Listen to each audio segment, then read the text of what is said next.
भाइयों, आपने तो ज़रूर आलू लगाया होगा। आलू में अगर ब्लाइट रोग आ गया होगा और वो कंट्रोल अगर हो गया होगा तो ठीक है, अगर नहीं हुआ होगा तो इससे पहले 3-4 वीडियो मैं बनाया हूँ, वो सब आप देख लीजिएगा। अगर मेरे वीडियो पे पहली बार आए हैं तो ज़रूर लाइक सब्सक्राइब शेयर करें। इसमें हम बताएंगे ब्लाइट रोग हो गया होगा और वो ख़त्म हो गया होगा, मतलब इसके बाद आपका कंद मतलब उसमें से कल्ले उल्ले निकलने स्टार्ट हो गए होंगे, मतलब वो कंट्रोल आपके हिसाब से हो गया होगा। तो आप कौन कौन सा खाद दिए जिससे आपका ज़्यादा से ज़्यादा आलू का साइज बढ़े और ज़्यादा से ज़्यादा पैदावार हो। क्योंकि आपका तो अगर ब्लाइट में 10 दिन भी रह गया होगा तो समझ जाइए जो वो आपके लिए बहुत घाटा का सौदा हो जाएगा। और इससे पीजीआर के दे, क्योंकि आजकल देखा जाता है 30-40% आलू पूरा भारत में जल गया है, जिसके कारण आलू में थोड़ा रेट भी ज़्यादा इस बार हो सकता है तो रहेगा। इसलिए आप अभी से आप कंट्रोल कीजिएगा। तो अगर 90 दिन का आपका आलू हो गया है वो, या उससे कम दिन का है, तो आप ये पहले हिसाब लगा लीजिए जो आलू आपका कब जनरेशन हुआ। जनरेशन के दिन से अगर 70 दिन 80 दिन का है तो माइक्रो न्यूट्रिएंट आप दे सकते हैं। अगर नहीं है तो आप जो मैं खाद बता रहा हूँ वो आप खाद दे सकते हैं। ऐसे तो देखा जाता है जो जर्मिनेशन जब लगाया जाता है उसके 25 दिन बाद जर्मिनेशन हो जाता है अधिकतर आलू का। लेकिन कभी कभी देखा जाता है उससे ज़्यादा दिन 40 दिन 45 दिन में भी जर्मिनेशन होता है, जिसके लिए बहुत ज़्यादा दिक्कत का सामना करना पड़ता है किसान भाइयों को। किसान भाइयों ये देखते हैं जो जर्मिनेशन हो गया उसके बाद बहुत ज़्यादा दिक्कत हो जाता है। और उसमें ब्लाइट सबसे ज़्यादा ख़तरनाक होता है। ब्लाइट को कंट्रोल अगर आप कर लिए हैं, कोई भी आप फंगिसाइड या कोई मतलब दवा दे के आप जो जहाँ से यूज किए होंगे अब वो काम ख़त्म हो गया। अब आगे का बढ़िएगा तो आगे आपको इसमें सल्फ़र देना होगा। सल्फ़र चिलेटेड फॉर्म में आता है। सल्फ़र का आप दे सकते हैं। आपको सल्फ़र का मात्रा लेने की बात करें तो 500 ग्राम आप दे सकते हैं। पानी देना अगर चाह रहे हैं तो आप पानी दे सकते हैं। पानी नमी बना रहता है। हमारे इधर तो पानी लोग नहीं देते हैं क्योंकि यहाँ इतना ज़्यादा बिहार यूपी में बारिश, कुछ गंगा के क्षेत्रों में पानी दिया जाता है, उसके बाद सभी जगह नहीं दिया जाता है। और अभी बारिश का मौसम भी लग रहा है तो थोड़ा मोड़ा अगर बारिश हो जाता है तो उससे कंट्रोल हो जाता है। लोग कहते हैं आलू नीचे बैठ जाता है, लेकिन अगर आप आलू में एक बार नमी देते हैं तो थोड़ा उसके बाद भी थोड़ा दिन के बाद भी देना पड़ता है और बराबर देते रहना होता है। इसीलिए लोग नहीं देते हैं भुरभुरी मिट्टी पे ही, क्योंकि यहाँ उतना मात्रा में नमी रहता है।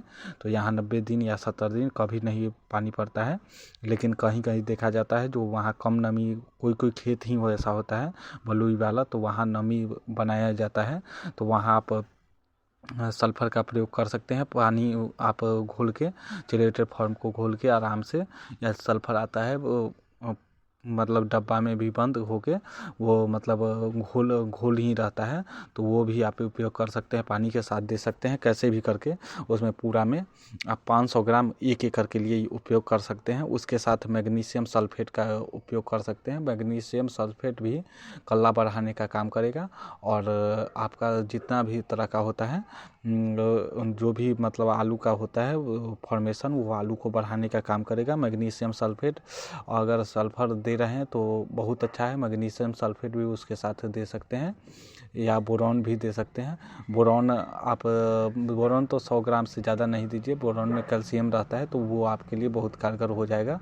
बोरॉन ये काम करता है, आलू का साइज बढ़ाता है, आलू को मतलब ऊपर का लेयर भी जो थिकनेस होता है वो मतलब वो भी अच्छा कर देता है। आलू फटने नहीं देता है, न कटने देता है। बोरॉन को सल्फ़र के साथ मिला के स्प्रे कर सकते हैं, मैग्नीशियम सल्फेट के साथ भी। लेकिन आप कोई एनपीके के साथ सल्फ़र को नहीं कर सकते हैं, कोई भी फंगिसाइड के साथ सल्फ़र को नहीं कर सकते हैं, कोई भी माइक्रोन्यूट्रिएंट्स के साथ सल्फ़र को नहीं कर सकते हैं, ना कि पीजीआर के साथ भी ऐसा नहीं कर सकते हैं। सल्फ़र को सिर्फ बोरॉन मैग्नीशियम सल्फेट को एक दिन स्प्रे कर दें। अगर आप देख रहे हैं जो आपका छोटा छोटा दाना है तो मैग्नीशियम ये 3-4 दिन बाद आप उसमें सल्फ़र में मिला दीजिए। उसके बाद आप सल्फ़र को छोड़ दीजिए, मैग्नीशियम सल्फेट और बोरॉन का स्प्रे कर दीजिए।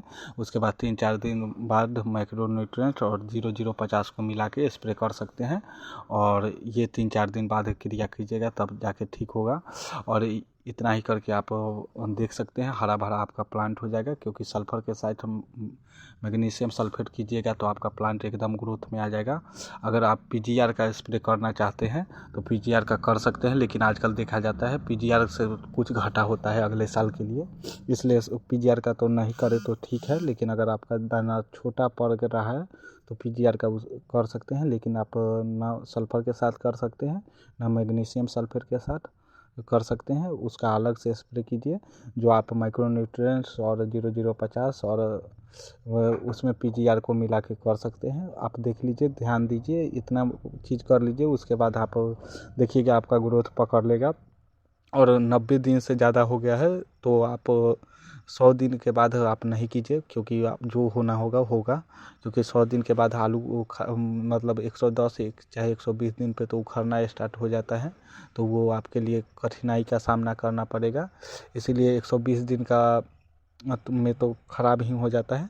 अगर उखाड़ना है तो पहले ऊपर का डाली काट लीजिए, उसके बाद उखाड़िए, और ऊपर का डाली काट दीजिए, 10 दिन सूखने के लिए छोड़ दे तो, और उसके बाद फिर वो आलू उखाड़ के आप जमा कर सकते हैं। धन्यवाद इतना देर वीडियो देखने के लिए। मेरे वीडियो को लाइक सब्सक्राइब शेयर